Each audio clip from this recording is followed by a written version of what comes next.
Datorren azaroaren 25, emakumeen kontrako indarkeria desagerrarazteko nazioarteko eguna da, eta urtero bezala, Emeki elkartetik Hondarribiko udalarekin eta herriko beste eragile batzuekin elkarlanean ekintza ugari antolatu ditugu. Helburua argia da, indarkeria matxistaren aurkako mezuak horren aurka atera behar dugu, eta herrian kohesioa bilatzen lortu behar dugu. Ekitaldiak dagoeneko hasi dira egiten, batzuk bitzi izan ditugu, aurreko astean antzerki bat egon duzan, aste honetan ere bai etorri da El Salvadorretikan emakume bat, proiektzio bat erakustera, eta udaletik oso argi daukagu indarkeria matxistaren aurka jardun behar dugula, ekintzak egin behar direla, herrian geroz eta gehiago atera behar dugula, zer esanik ez, ze mezu zabaltzen ari diren mundu guztian,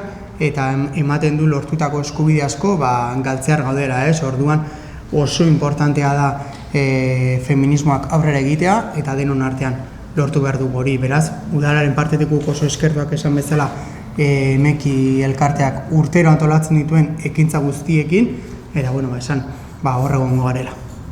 Azaroaren 25-ari begira, urtero bezala tximeleta sareak osatzen ekintza aurrera emango dugu herriko 3 eskolekin.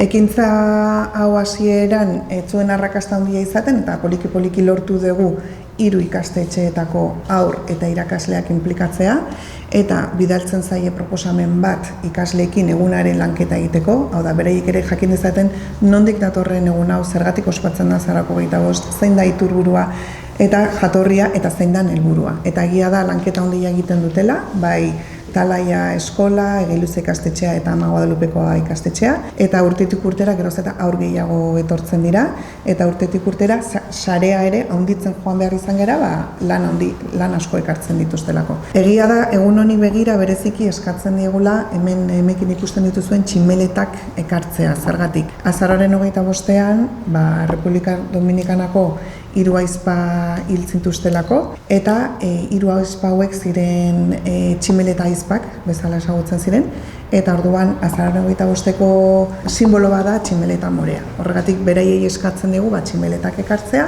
eta martxoak 8 plaza tximeleta morez betetzen ditugu mezu edo adierazpen ezberdinekin.